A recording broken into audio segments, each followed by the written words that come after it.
of the modern day diseases or symptoms that we have a hard time finding lab tests or radiological tests, for fatigue, long COVID, brain fog, a lot of the problems that really plague people and keep them out of work, and that becomes visible in the heart rate variability. The immune system and our body listens to the breath. So if we are breathing fast, it's a sign for our whole system that it is stressful out there.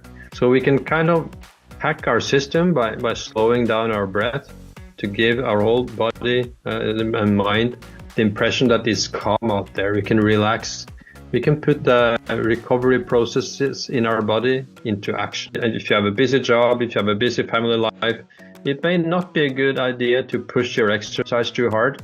I see a lot of people do that, so they are already exhausted and then think that, okay, let me just do some really hard running here and high intensity training, and it just it's too much for your system.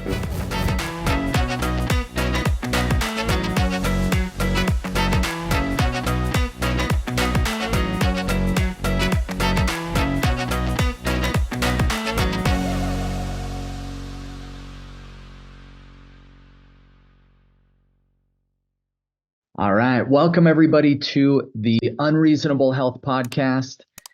And this is your host today, Kate Archibald, and really excited to bring to you a new guest on the show.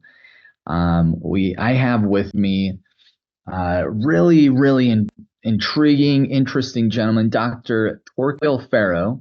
He is a general practitioner and emergency physician, a documentary filmmaker, as well as an author and photographer. In 1996, he was one of the first Norwegian medics to work for Doctors Without Borders when he worked in a war-torn Angola. And then over the 25-year career as a freelance doctor, he worked all over Norway, had tens of thousands of consultations, gained a unique picture of the disease that plagues us.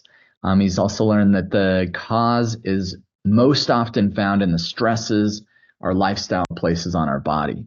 So Faero is also an award-winning photographer, author of The Camera Cure, which that's made documentaries and pilgrimages to Nidaros and Santiago de Compostela, and he loves to travel as well. He's made his way by bicycle, motorcycle, kayak, sailboat, and car through over 80 countries and speaks 8 languages. He lives in Oslo with his wife and 2 children.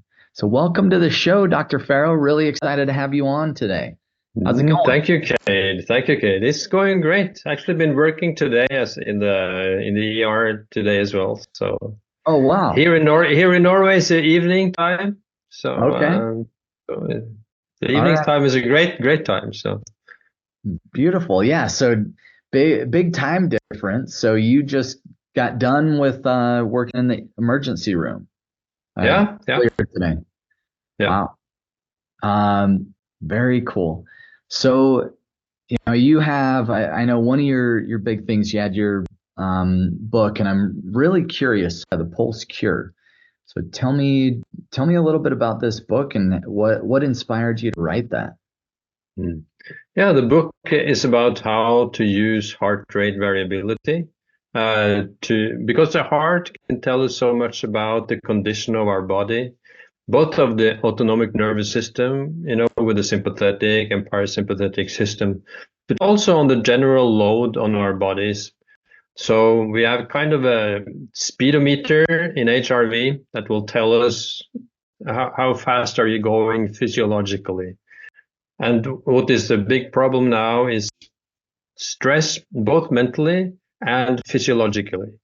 Like if you eat food that you cannot tolerate very well, it will create a load on your system that becomes visible with the heart rate variability. So that's why I call it the pulse cure, because the pulse can really tell us more about the state of our bodies than we as doctors could hope for. And particularly a lot of the modern day diseases or symptoms that we have a hard time finding lab tests or radiological tests, for fatigue, long COVID, brain fog, a lot of the problems that really plague people and keep them out of work, and that becomes visible in the heart rate variability. So it's such a useful tool. And this is actually the world's only book that is kind of a guidebook on how to use trackers like Garmin watches or Aura rings or Whoop bands and Apple watches and all the different devices that we have at our wrists. And we can use it for so much more than we really know, or Yeah. most people know about. So I've been, because our senses from the evolutionary perspective have always been directed outwards. We have good eyesight, good hearing, taste of smell, and so on, and sense of touch. But the sense of our inner state has really never needed to be developed. But our inner state and the stress that is placed on our system is really what makes us sick these days. So it's kind of a substitute for the sense that we never needed to develop.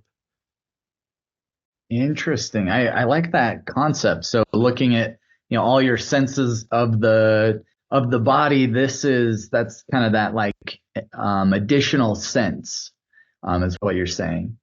Yeah. And so I'm looking at pulse. So you mentioned some of the devices, and I love that your book actually goes into how to utilize these better, because there really isn't like a great manual on how to use some of these biometric features on, whether it's an Apple Watch or Garmin.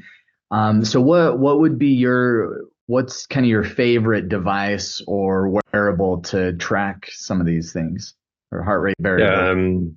The favorite by no doubt is the Garmin watches. And it's not the watch in itself, but it's that they have bought a company called First Beat Analytics, which is maybe the world's foremost physiological company, regarding measurements, with more than 20 years of experience. So they have bought this company and used their algorithms and artificial intelligence into their watches. So that's really the secret. So their way of interpreting your pulse throughout the day and in the moment is what is the most useful for the people using it. So unfortunately, Apple Watch does not have really a good app for this, even though their watch is probably as good as Garmin. But they will probably need to up their game, because now Samsung is coming with their Galaxy Ring. I'm not sure if it's released yet in the US.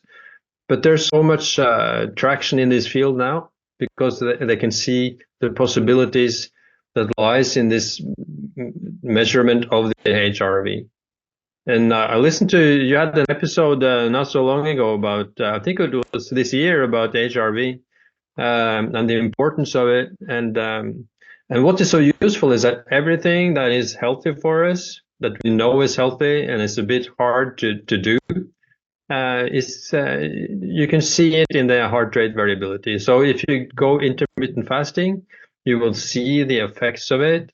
Like today, it has been an Easter holiday in Norway and probably, of course, in the US as well.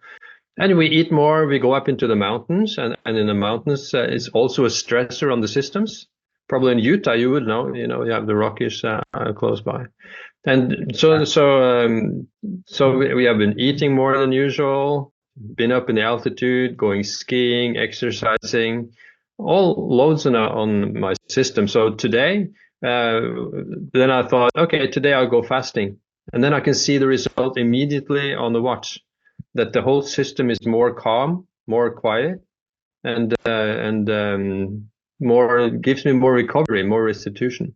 So, and that's of course motivating when I can see it, because it is a bit to go hungry, it's not pleasurable, it's not pleasurable. So that when you see that the effect is really good on your watch, it's a good thing. And the same with cold exposure, and so many things. Yeah, it's always when you have those wearables and you can actually see the data improve, and it's really nice to also pay attention to it and see when you're stressing yourself out a little bit more than normal, or you there's ways to actually approach it. So you use fasting to kind of get back out of that excessive eating and additional stressors. Nice. Yeah. That's awesome. And so I love it. Well, yeah, and you're in Norway. Yeah. What I'm just curious. You're in the ER just earlier today. So what are some of the common things you see in Norway in the ER, or as far as kind of more chronic disease? I know in the US, we have so much chronic disease. Seems like Norway, you guys have Mm, it's maybe a little more figured out, but I'm just curious mm. from your perspective, what do you see the most in the ER there? It's probably the same thing, it will be exacerbations of chronic diseases. It will be pneumonias. It will be injuries. It will be wounds. And yeah, it will be dead people. I had one guy today. I'd been dead for like 3 days or so. And Wow. then part of my job is to go and then have to go out because it was unexpected death. So I have to go out and have a look at him. Does it look suspicious? I have to call the police and so on and see, okay, this guy, we don't know the reason why he's dead. It doesn't look like there's been a crime, but you never know. So such things is what I do. Ah, But I see that most of it, like 80% of the people who come there wouldn't necessarily need to be sick in this way. I see that their immune systems are compromised, by poor diet, by stress, poor sleep. And even if they come from another cause, I can see their physiological appearance, so to speak. So I can see the difference between one that is 50 years old and looks like he's 80, and I can see another person that is 80 years old and look like he's 50. And I can see that the way you live your life affects very much what kind of diseases you get. And that's the most important message, I think, because we did not learn that in medical school then 30 years ago. We didn't have the impression that your lifestyle, maybe a little bit, but to the extent that we know now, we did not know. And as I said, the good thing is that the good lifestyle will show in a good heart rate variability. So if your system is imbalanced, then your heart is effective. And heart rate variability is that when you breathe in, your heart rate will go up a little bit. And when you breathe out, the heart rate will go down a little bit. That is the symptom of a healthy balance in your system. And if you have a stressed system, both if it's mental stress or physiological stress, the heartbeat will beat at a very steady beat. And that is a sign that you are in the sympathetic mode or in the stress mode. And we are built to be in that stress mode. We are the ancestors of people who are very good at stressing and mobilizing their forces to fight and flee and so on. But we were made to be most of the time during the day and night in the parasympathetic mode, and we are not that anymore. So that creates a load on our system that we are not really built for, and that will compromise our immune system and our general health. yeah. No, that makes sense. So what are some key things that you found that are really helpful when it comes to helping get into that parasympathetic space? So you mentioned you're doing fasting today. Mhm. What else are some good ways that people can maybe access that? Breathing exercises like coherent breathing, to slow down the breath, maybe to 6 breaths a minute, for maybe 1 minute, 2 minutes, 5 minutes, it will calm down the system because the immune system and our body listens to the breath. So if we are breathing fast and it's a sign for our whole system that it is stressful out there. So we can kind of hack our system by slowing down our breath to give our whole body and mind the impression that it's calm out there. We can relax. We can put the recovery processes in our body into action. Another thing also is cold exposure is also very effective, like with cold showers or cold plunges and so on. So that will also shift the autonomic nervous system into the parasympathetic calm mode. So, and that is probably one of the most effective.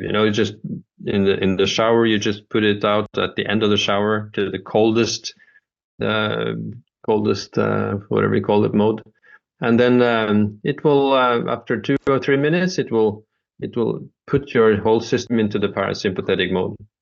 So that's my favorite trick. It's easy. It's hard when you're doing it. It's uncomfortable.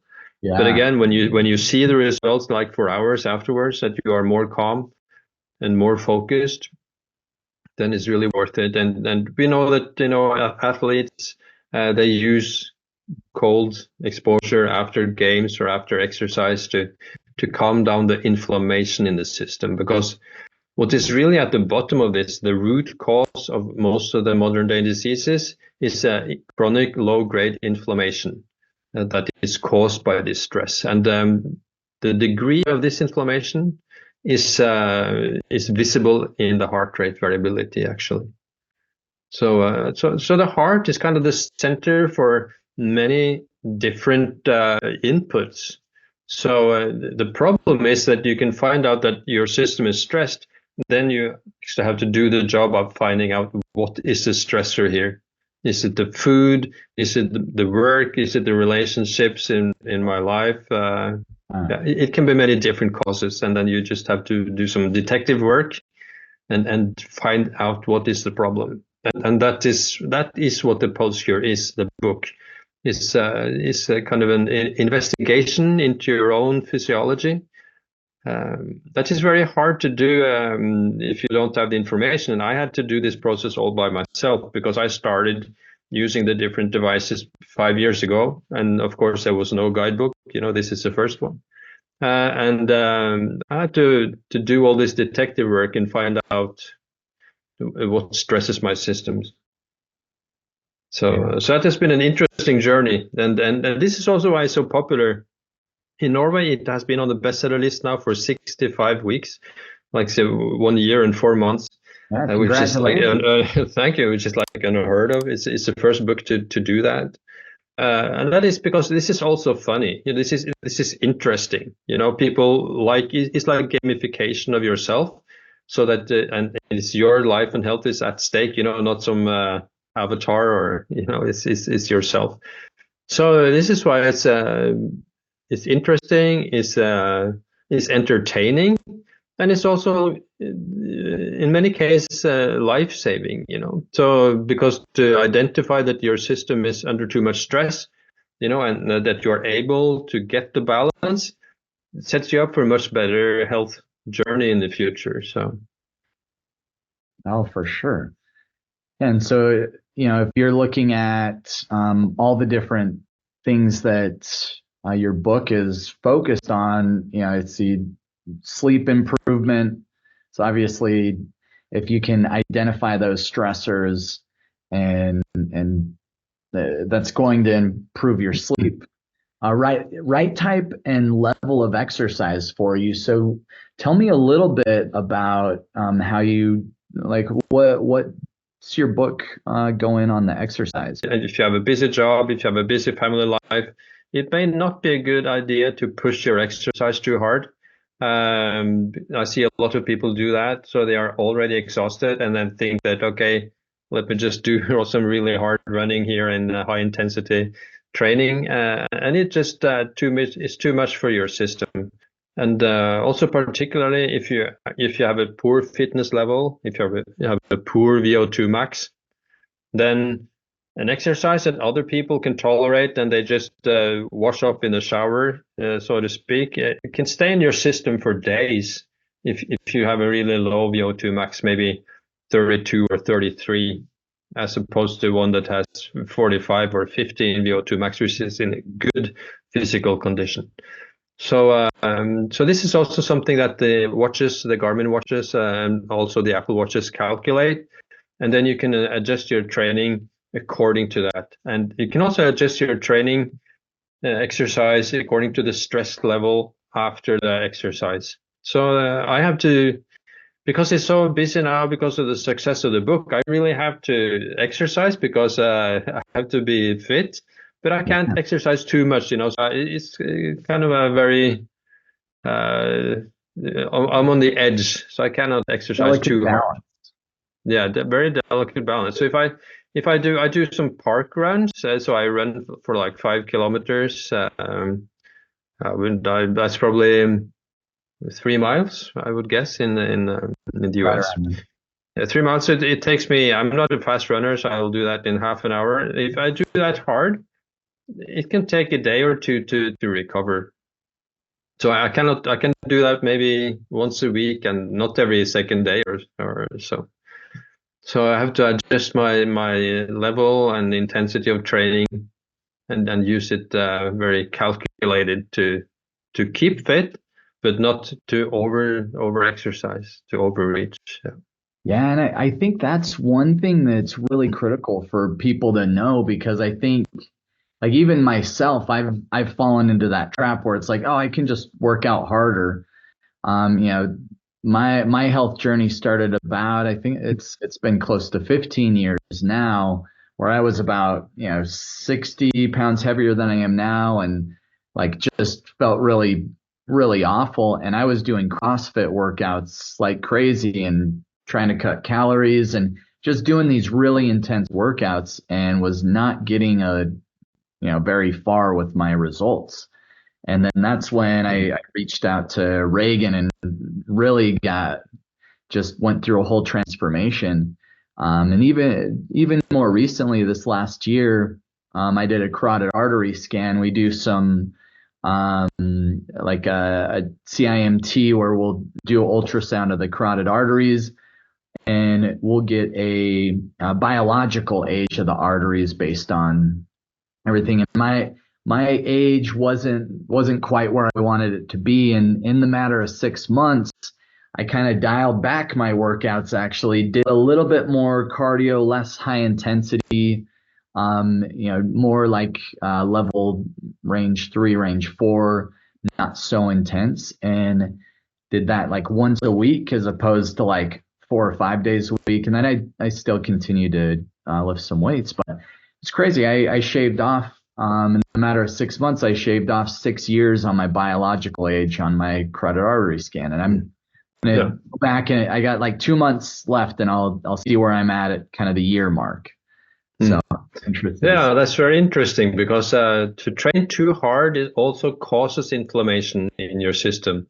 It's like the only reason, and you also have to see this in an evolutionary perspective, because 10,000 years ago or 50,000 years ago or so on, then the only reason to run that much or to push yourself so hard would be if there's a war.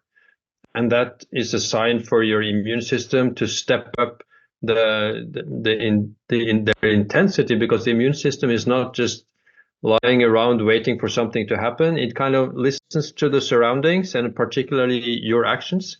So when it sees that this guy is running like crazy, it must be a big chance of getting infections here from war or from wounds when you're running through the forest, and so on. So this is why too much training will cause a low-grade inflammation in your body, just as eating junk food. The result will be the same. So that a lot of people need to step down their exercise, and they will actually get more fit, because they will allow their body to recover. So you cannot just put lots of load on your body and expect it to recover. You have to give it time to recover to build itself stronger. Yeah, and it's almost recovery is just as or more important as the workout itself, because the workout, you're putting a lot of stress on your body, and then that time of recovery is so critical because that's when your body actually heals and can, if you do it right, you're leveling up and your body is even better than when it was before the workout. But if you just go right back and do another workout back to back that are really intense and you're not paying attention to that heart rate variability, you're causing some damage to your body over time. You're just wearing your body down, and actually heart rate variability, as opposed to just the pulse rate, you can have the same pulse rate, and you have a worse heart rate variability. So an athlete, that has trained way too much, can have, maybe the heart rate will go from like 40 to 45 to show a little bit of a sign of the stress, but the heart rate variability can be a lot worse. It can be much more effect on the heart rate variability. So I can say that looking at your heart rate variability is like looking at your heart rate through a magnifying glass. You can see it so much more clearly. And these watches, the rings and so on, they can guide you so much more. And also a very important thing with the girls with a fertile age, when the week before menstruation, that's a really heavy physiological load on their systems. So you cannot expect to do as hard workouts the week before menstruation as you can in the other 3 weeks. So that is a very important message, because I'm not sure that every girl knows this. So then the week before menstruation would be a time maybe for more stretching, for easier workouts and so on. And then that will also be a way to improve your balance and to become more fit, actually, because it's like when I see the curves in heart rate variability, and because we have 4,000 members in the pulsecure.com, in the Norwegian pulsecure.com, I get to see so many curves, so many questions. And when I see the curves from this week before menstruation, it looks like COVID. It's as a tough load on the system as a COVID infection. It looks exactly the same, the dip in heart rate variability. So it is really, so it's almost so the PMS, the premenstrual syndrome, that you feel brain fog, that you feel tired, you're irritated, your boyfriend, you lash out at your boyfriend and so on. It's not just an emotion or a mood. It's also that you're under big physiological stress, actually. And when you can see that measured with the watches and so on, it is so much easier to adjust the load on your system. So that's a very, very useful tool. Very cool. So from your perspective, what is, like, how would someone identify what their ideal HRV should be, or their heart rate variability? Do you have a way that you like to look at it, or Yeah. So you will find out, when you have measured it for some time, you will find out that some days are a lot better. Maybe you have taken 1 or 2 days, like a resting day, you're with your family, you are relaxed. Then you will suddenly see that your level of HRV is higher than the other ones. And then you know that, okay, I can do this, almost like if you're a runner and suddenly you see it, oh, I can run this fast, So under these conditions. So then you can see this also in heart rate variability. So I know that my ideal heart rate variability would be maybe 50, but it's not so many days that I'm actually able to reach that. So usually I will be like 42, 43. And then I know that if my system is under a heavy load, I could be down to like 35. Then I know that, okay, I need to step on the brakes here. I need to take 1 or 2 days to recover. And then I may see the 50 again, So you have, and the HRV, and that is very important, that is very individual. So it's very genetic, so that you shouldn't really compare your HRV with others. although a very low HRV I can point to that you have a stress system, and that a very high HRV will usually tell you that you're in a good shape. You cannot necessarily think that if I have 40 in HRV and another person has 60, it doesn't mean that he is in a better shape or has a better health than me. It's just that the baseline, the set points are different. Yeah. So it's interesting. So yeah, it's super unique to everyone. And so measuring it is kind of the first step to really be able to see, okay, where should I be? And I love the way you're utilizing it. And this is how we can all use it for those listeners out there is when your like you want to get your HRV up, that's typically indicating, it's a healthy individual. But when you notice, if you're watching the trend and you see it slump, that's where you need to, do some things to recover. If you see it getting up there, that's where like, hey, I can push myself. I can give it a little extra oomph in the gym or on a mountain bike ride. Or so you do a lot of skiing there in Norway. Yeah, in the wintertime, yeah, lot of both cross country skiing and downhill skiing as well.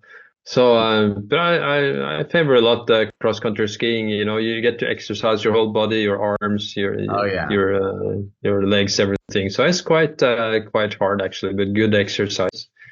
So and also getting out in nature, that's also important. Oh, it's so critical. Just listen to the nature and experience nature is so healing and great. And if you can add in some nice exercise with that, it's like a double bonus.